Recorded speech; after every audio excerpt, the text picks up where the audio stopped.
Viceroy Gunray escapes.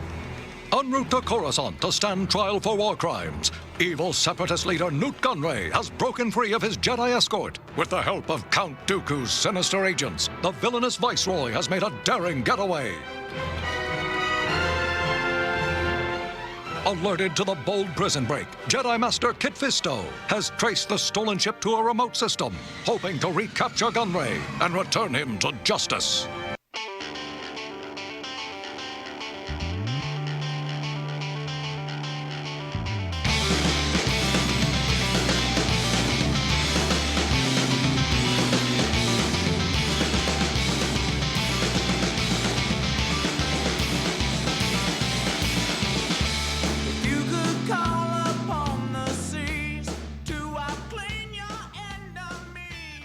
Oh, greetings, Bucketheads.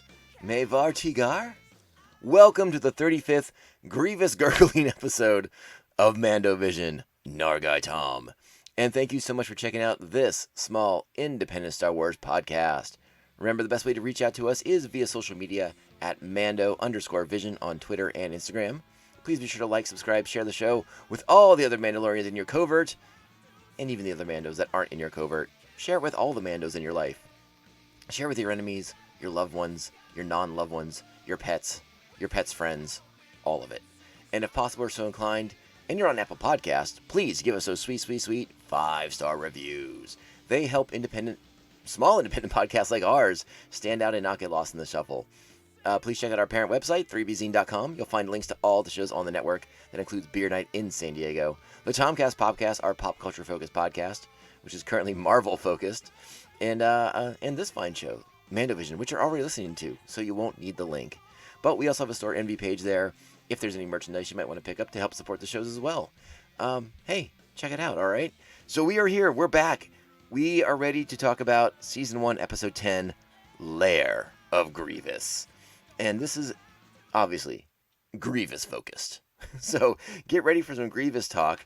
We're not going to get to that special Grievous episode that I've been promising, where I sort of have an airing of grievances against General Grievous.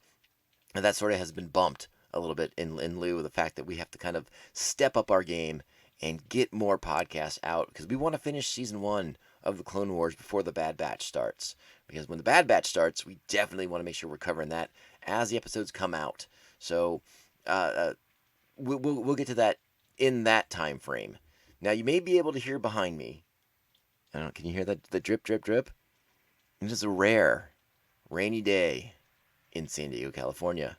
So, I've tried to filter that out as best as I can, but there is a persistent drip out the window that is just over my shoulder here. So, I hope that's not going to be too distracting. I think we're going to be okay. And besides, we have to get to the Lair of Grievous. We don't have time to listen to the rain. We're going to be focused on this episode of Star Wars The Clone Wars.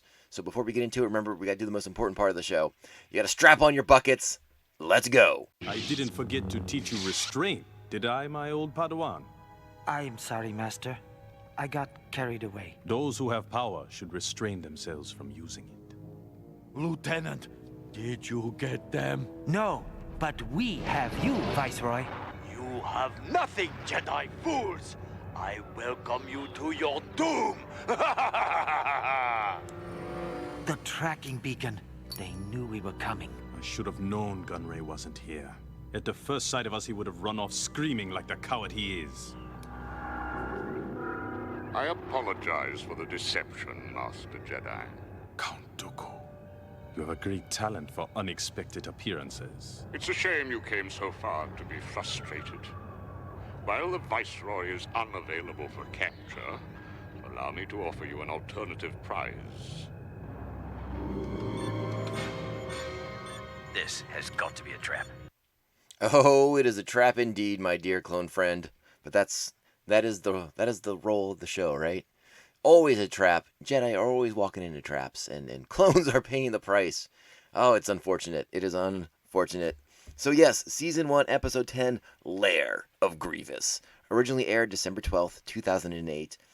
Plot of the episode: General Grievous must prove himself worthy of the Separatists when Count Dooku leads Kit Fisto and his former Padawan to Grievous's villainous enclave. This episode of the Clone Wars is directed by Atsushi Takeuchi and written by Henry Gilroy. We got a really great cast in this episode. Phil Lamar joins the team as Kit Fisto. Matthew Wood once again as General Grievous in the Battle Droids. Tom Kenny as our narrator and Newt Gunray. D. Bradley Baker once again as the Clone Troopers. We have David Accord as A4D, the droid. Corey Burton as Count Dooku. Tom Kane as Yoda / our narrator. Ashley Eckstein as Ahsoka Tano. Terrence T.C. Carson as Mace Windu. And Olivia Dabo as Luminara Unduli. A couple of these are fairly small parts for the episode, but you guys know that as you have watched this episode. And our Jedi fortune cookie for the episode: most powerful is he who controls his own power. Now, the clip we played leading into the segment, Kit mentions that specifically to his Padawan, to Nadar Veb, a Mon Calamari Jedi and Kit's former apprentice. It's interesting. This is an episode that's, I think, very interesting. Obviously, one of the overarching themes of Star Wars: The Clone Wars is the role of power within the Jedi Order, and I think this episode is a prime illustration of how the war is sort of taking a toll on the younger members of the Jedi Order in particular. They all seem to have different views of the war. They all seem to have different interpretations of their roles within the war. And that will be something we continue to explore as we meet more Jedis who are at different degrees in their development, in their journey as Jedis.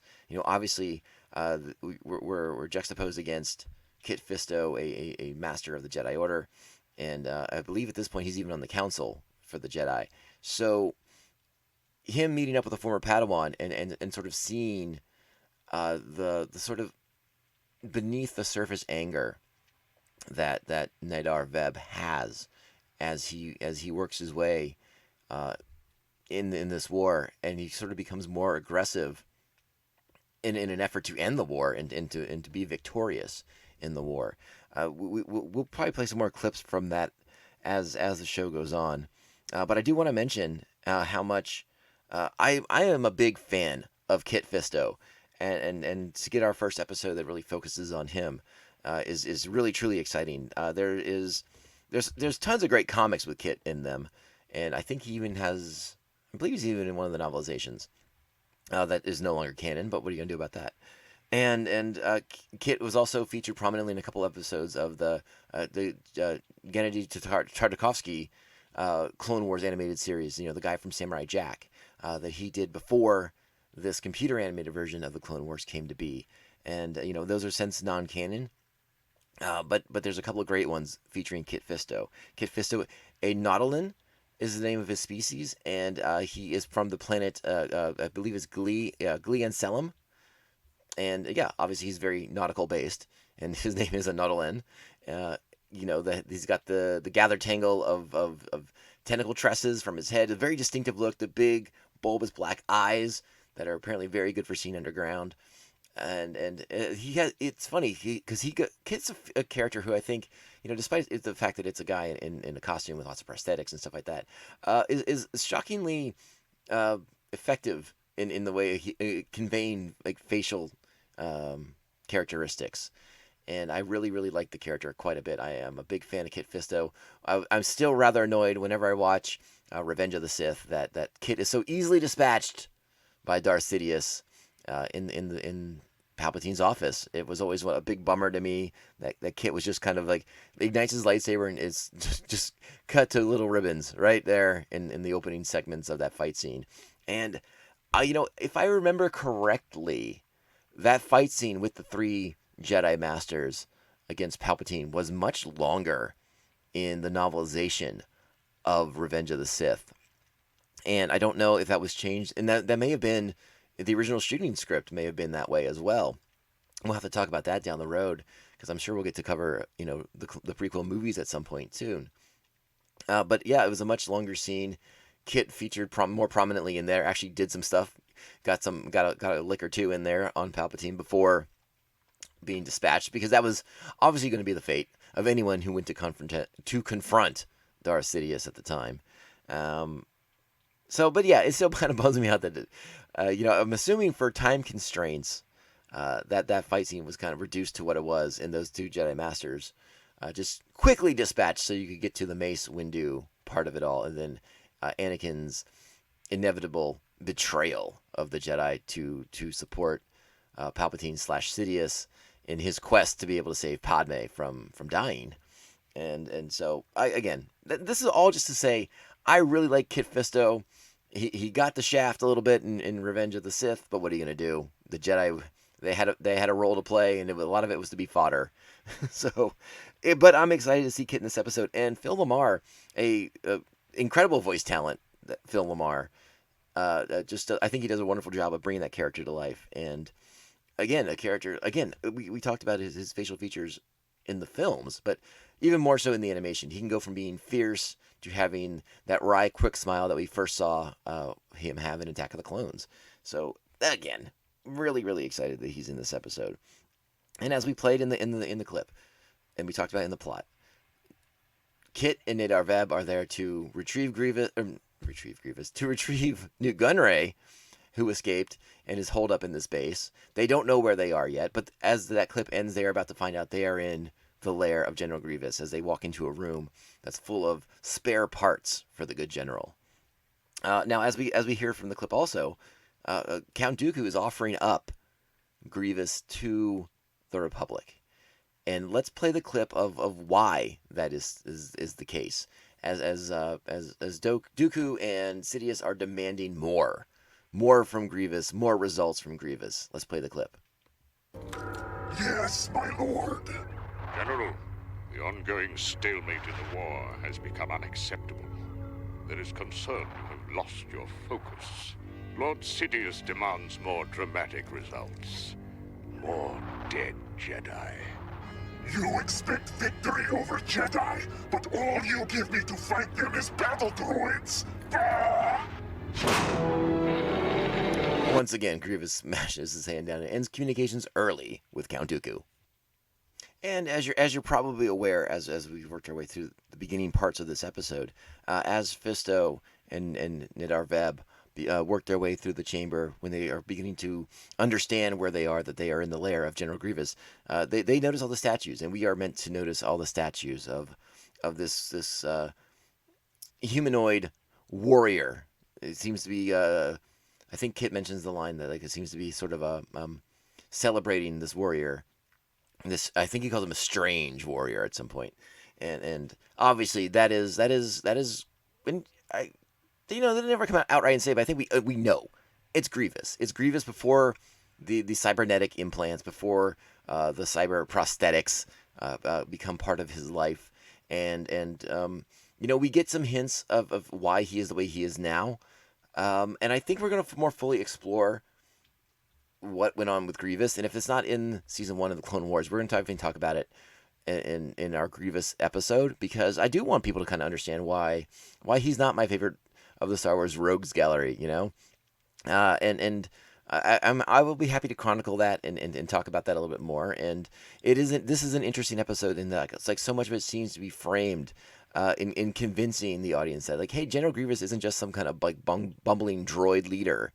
He is a warrior, and there's a reason why he has all these Jedi lightsabers, because he has bested them in combat, and he is the type of warrior who takes trophies, and we see some more of these trophies, some other different collectibles that he has taken over the years from his conquests, and so we get hints of that, and it is interesting. In a sense, it's not that, again, Grievous is a character. There's reasons why I don't like him, but there's not necessarily his motivations that I don't care for. Again, we'll get into it later, and I'll be able to kind of articulate it all better. But we don't want to go too far off the tracks with this episode. We're staying in this episode. We don't need to go on one of my little diatribes at this particular moment. So Grievous arrives at his lair, and he goes very quickly into engaging with Fisto, Veb, and the clone troopers that are there. Now, something we should mention here, which is pretty interesting, is that this episode is sort of like one of the first. I'm sure we've seen them in the past, but this episode, the clones that are with Fisto and Veb are red striped. So they got the white clone trooper armor with red striping. apparently like Red Squadron kind of situation. This is sort of known amongst the fans as sort of the clone trooper version of Star Trek Red Shirts, because as you will see, the clones don't make it out of this one, and they are every time Grievous engages with them, or one of Grievous's agents engages with them in this episode, at least one clone dies.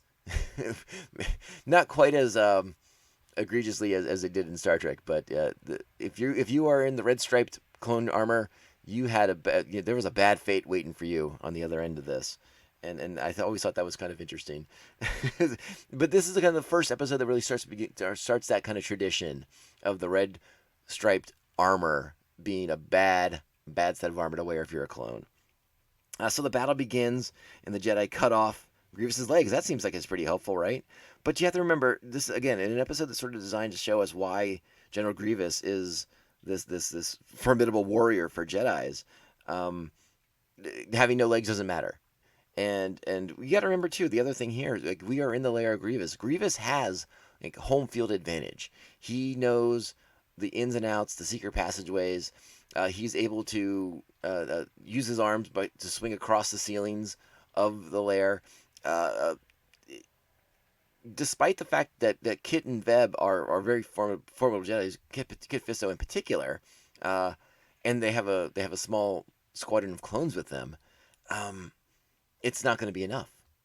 And again, I think part of that is because it's designed as an episode to show us that Grievous is a serious threat that we all need to take very seriously.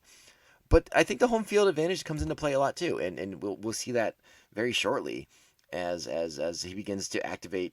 Dooku's sort of stacked the deck against Grievous, but Grievous quickly counters all of that. He reactivates his Magna droid bodyguards. He unleashes the Gore creature against the clones and the Jedi. He has a lot going on here, and I mean, as far as traps go, it is sort of an interesting plot. What do you all think about what Dooku did here, where he's sort of offering Grievous up to the Jedi if they can catch him, but he's also spurring Grievous on, giving Grievous the heads up, like, hey, guess what? We're going to test you, fool. Time to see if you're worth whatever compensation you're getting or whatever droid parts we're paying for. And I don't know. Do you guys like that? Do you like that this is sort of a test from Dooku for both the Jedi and General Grievous? Who's to say? I mean, remember, Sidious's goal is to completely undermine and eliminate the Jedi. So I'm assuming they're pulling for Grievous here. But if he's not going to cut the mustard, they'll find someone else to lead the droid army. So it's an interesting aspect of the show. And also you have to consider, too, Grievous in the hands of the Republic. What does that really mean when Palpatine is the one running the Republic? Is it only a matter of time before Grievous were to escape? Or does Grievous pay the price? Is Grievous killed by Palpatine, or more specifically, one of his agents while in Republic custody, so that no secrets are given away? It's interesting to ponder, but we never really get to go down that rabbit hole because obviously the actions of this episode put Grievous back in play. They never. Grievous sort of asserts himself over the Jedi. Spoilers. I'm assuming you've already watched it as well. There's some interesting parts here with Nadar Veb, and we sort of talked about Veb and sort of his power here. Did I read the Jedi fortune cookie? If I didn't, here it is. It's most powerful is he who controls his own power. And that is something that Fisto and Veb talk about quite a bit, is the role of their power and the way they use their powers, or when not to use your powers. And again, I like that aspect of Veb's character, the way it contrasts against the sort of cool collectedness of Kit Fisto. You have this young former apprentice, probably not far removed from being a Padawan, and he has to learn to be a Jedi Knight in the midst of a war, which is probably something that his training never prepared him for. All of a sudden, he is a general, a leader of clone troopers, and you I would assume as a young Mon Calamari, which Nadar Veb did not mention, is a Mon Calamari. You can tell he is distinctly younger from other Mon Calamaris that we've seen, like our beloved Admiral Akbar. because he has like that single one little single tentacle hanging from his chin. And that seems to be like an indicator of age and experience within the Mon Calamari. So he has the one. So we can tell he's fairly young. And obviously the conversations with Kit Fisto seem to confirm this as well. But Veb is not like obsessed and focused with his power, but he believes because he has the Force that he should accomplish and win all of his battles because he can control the Force and it does his commands for him. An interesting exchange in this episode is after the Magna Droids are activated, or actually I believe it's right before the Magna Droids are activated. Grievous is able to get away from our heroes, and Veb blames the clones. He says the clones got in his way, and he would have been able to get Grievous if the clones hadn't bungled it for him. And that's, again, not a very Jedi-like thing to do. Again, you sort of see that emotion with the Veb character. And, Kit has tried to call him out and caution him against this sort of fiery path that he seems to be on. But Veb is a character who is, again, the dueling perspectives of a Jedi Master and a young former apprentice in the war is an interesting thing. And I think we're going to get to it at the very end. I can't remember if it's at the end of this episode or the next one. But Yoda talks about, and we're going to talk about it more as the show goes on, this whole war is designed to destroy the Jedi from within. They are supposed to question everything, and we've talked a little bit about it. Just the fact that the generals, that the Jedi are generals in an army that controls a slave army. The Jedi, in a sense, the Jedi are doing wrong. They are sort of on the wrong side of history here. This is a conflict they should not be as directly involved in as they are, as Sidious has manipulated them to be. And again, this is going to play out over the course of the 7 seasons, and we'll have bigger episodes to really dissect this more and to have more of this conversation. But this is a great episode with the hints of that, of the things to come. And I did really, really like that. So Grievous does that. This is when Grievous activates his Magna Droid bodyguards, I should say, and they quickly dispatch the shuttle so that the Republic forces can't get away, and they send Kit Fisto's R6 droid and his Jedi Starfighter on the run. That is sort of the saving grace here for our Republic forces, in that R6 in the Jedi Starfighter is able to get away before the Magna Droids can destroy him. So he will be the reason in which the Republic is able to arrive and help our Republic heroes here, our Jedi heroes. Let me play the clip here as Grievous, remember, he's had his legs cut off, and he's with his droid A4, and we're going to get a little bit of a conversation here, a little bit of hints of Grievous as why maybe little hints as to why Grievous is the way he is. And you're going to hear the tail end of the battle against Gore, excuse me. And yeah, hey, check it out.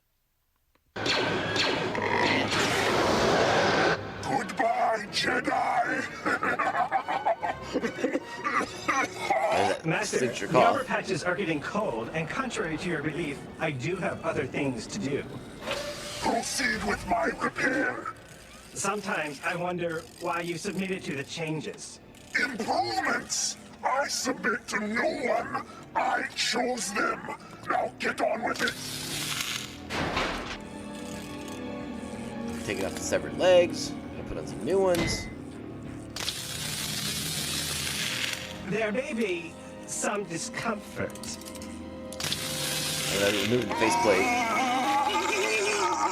And then we hear sort of the weird cyberized scream of Grievous as that faceplate is being removed, because we know he has eyes, so what's beneath that faceplate? Ooh, time will tell. Time will tell. Not in this episode, of course, but time will tell.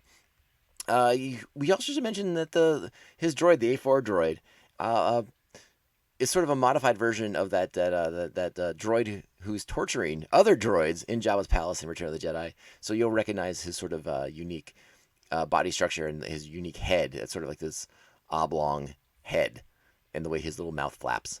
You'll definitely recognize that robot from Return of the Jedi, for sure.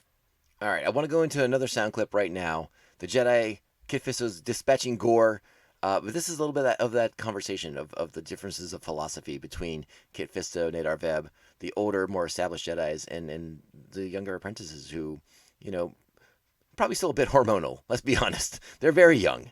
They're very young. Let's play the clip. Here we go. So you're going to hear the death cry of gore, but then we're going to go right into it.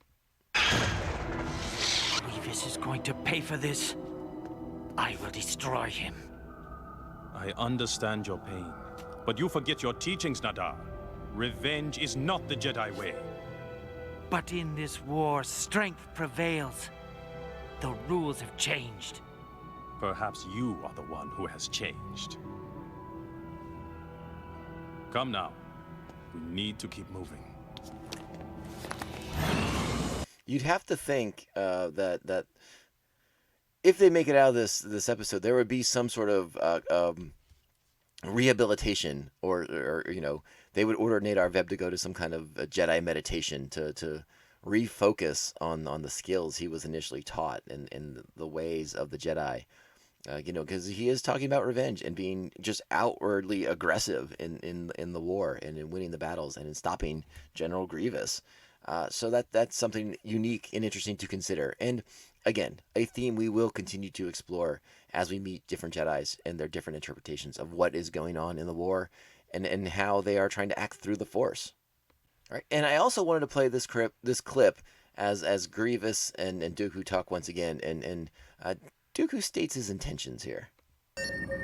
General, I understand the Jedi have infiltrated your lair. Your recent defeats at their hands have shaken my faith in your ability to lead the droid army. I'm sure you can understand my need to reassess your effectiveness. You deactivated my guards! You let the Jedi in here! So you would test me! I do hope you emerge victorious. Ha! It's time for you to prove... Oops! Alright, Count. I'll play your little game. It's funny. I mean, he's already playing the game, and he's doing quite well on his own. But it was interesting to kind of the moment where Grievous sort of gets to be made aware of why these things are all happening to him was rather interesting. I'm not sure how he couldn't deduce that on his own. But one of my complaints about Grievous, not the sharpest knife in the drawer. That is for certain. It's at this point that we're in our final stages here of the episode. It's down to the clones are all dead. It's down to Fisto and Nadar Veb. And at this point, Fisto's just trying to get out of there. He doesn't like the way things have gone. He feels that things have turned against them. They no longer have what he thought was an advantage with the clones. But that is very quickly soured. And so they are looking for ways into the control chambers. They're looking for ways to get out of the fortress and to bring in more forces. He wants to call in for help, and that makes sense. They access the control room. Fisto goes through, but Nadar Veb sees Grievous coming, and it's time for a lightsaber battle. Now Veb does really well against the Magna droids, but how's he going to stand up against Grievous? Greetings, young Jedi. Where is your master? How exciting! You will find out soon enough. You can't defeat us all. Of course I can. Get him, Master! Kill him! Wait, where's the other Jedi? Oh, no. Alright, so Fisto's in the control room now, and he's basically watching on screens as Veb and Grievous engage in battle. And, Veb seems to do well holding his own, but Grievous, not, for such a proud warrior, is not above cheap shots and cheating and fighting a little dirty. And so with a concealed blaster, he dispatches Nadar Veb as Kit Fisto watches on the screen.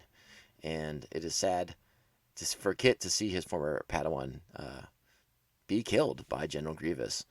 And potentially another lightsaber added to his collection here. This then shifts to our final engagement. It's Fisto versus Grievous. That's all that stands in the way of Kit making his escape. He signals for R6. What I like about this battle is the lightsaber battles are always great on Star Wars: The Clone Wars, and it's fun to see each Jedi and their unique fighting style.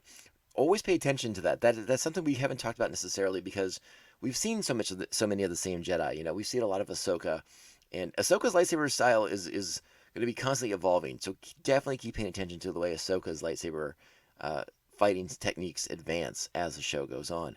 But we're used to seeing Obi-Wan, and we're used to seeing Anakin at this point. You know, watch the way the Nidar Veb fights. Watch the way the Kit Fisto fights. They do such a remarkable job on the show of bringing that unique fighting style for each Jedi to life, and it's very, very impressive. So I'm always quite taken watching the lightsaber battles. But what's so neat about this one is the way Kit is able to incorporate the environment around him. You know, this planet that Grievous' base is on is rather misty and foggy, and you know, it's kind of like a San Francisco morning, I guess. But the way he's able to kind of move in and out, and Grievous is not able to detect him, is ultimately what enables him to make his escape. You know, R6 comes back, he gets in the Jedi Starfighter, and they're able to get out of there. So Grievous sort of wins the day, sort of proves himself to Dooku, and the Jedi have paid a price. You know, they've lost more clones, they've lost another Jedi Knight, and it's dark days. So let's play this kind of final clip here. Let me see if I can find the right spot. Yeah, here's Fisto making his escape. Let's just play it from here. 6.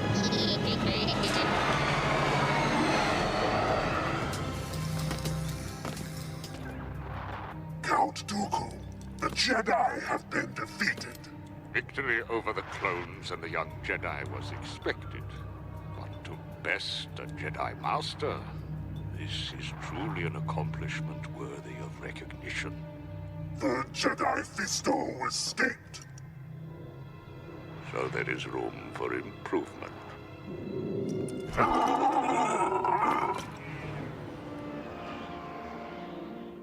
What about your former Padawan? His heart was in the right place, but he tried to answer Grievous's power with his own. To answer power with power. The Jedi way, this is not. In this war, a danger there is of losing who we are. Tell it, Yoda. Preach it. And that, I mean, that's what he's saying right there. I mean, it's almost prophetic in what will come for the Jedi by the end of the Clone Wars here.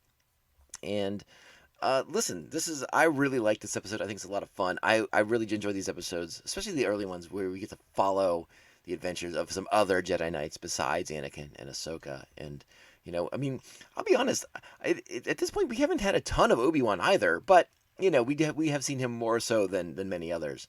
And I really like seeing other Jedi Knights. I think they're such a fascinating, interesting, though sometimes overused. I freely admit they are sometimes rather overused. But this is an interesting era where so many unique Jedis exist. And again, Kit Fisto, one of my personal favorites. And this is a fun episode. And Phil LaMarr. Phil LaMarr's already an incredible voice talent, but I think he does a wonderful job with Kit in this episode. I give this episode a rock solid 8.0. Dig it. I dig this one a lot. I hope you all had as much fun with this one as I did. Again, I do think it's an episode designed to convince me that General Grievous is a better villain than I think he is. But I'm not buying it. And we'll talk about that more down the road. But still a fun episode nonetheless. And listen, I can have all the arguments I want, all the opinions that I want about General Grievous and why I don't like him that much. But General Grievous is on this show. Okay? That's just the bottom line. I get to deal with General Grievous a lot. And I get to deal with General Grievous when I watch Revenge of the Sith. So that's just how the cookie crumbles for me as far as General Grievous goes. So whatever. It's fine. We'll talk about it later. Remember, we're still plowing ahead. We're working our way. We're getting excited for the Bad Batch, which is coming May the 4th and May the 7th. So we're going to get 2 episodes in a week, which means you're getting at least 2 episodes of MandoVision that week. And you're basically getting 2 episodes of MandoVision every week through May into June very easily. So I hope, just like I said before on the last episode, just keep your buckets on. Never take your bucket off.